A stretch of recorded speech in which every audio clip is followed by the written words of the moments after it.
Nous avons dit que les atomes sont créés, différenciés, par la force nucléaire forte. L'électromagnétisme est la force qui va rapprocher les atomes et permettre la constitution de molécules, caractéristiques de ce que l'on a tendance à appeler la matière vivante.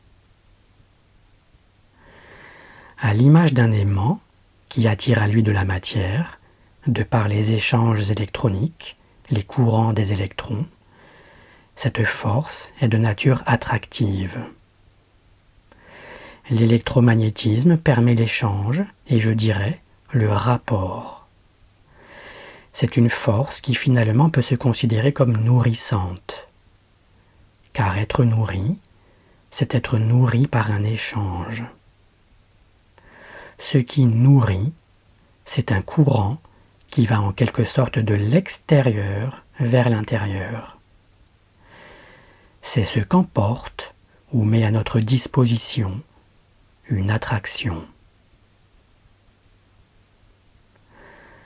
L'électromagnétisme est l'élément haut des philosophies initiatiques et des enseignements de sagesse. Elle rapproche et permet l'échange, le rapport, de la même manière qu'un liquide, tel l'eau, épouse le contenant qui le contient. Comme si le liquide se rapprochait au plus près de ce qui peut le contenir. Prenons encore cette autre image. Les différentes gouttes d'un liquide, séparées, peuvent éventuellement former à nouveau le même liquide, pourvu qu'elles se trouvent à nouveau réunies. L'expansion est la propriété fondamentale du feu. La contraction, celle de l'eau.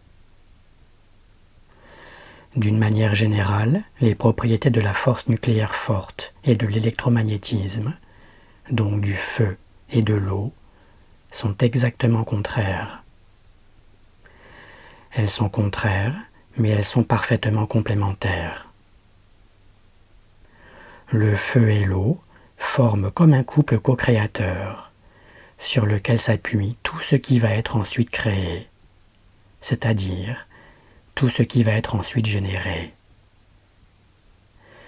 C'est le couple masculin-féminin, en tant qu'archétype, autorisé de par les lois universelles, à produire la vie.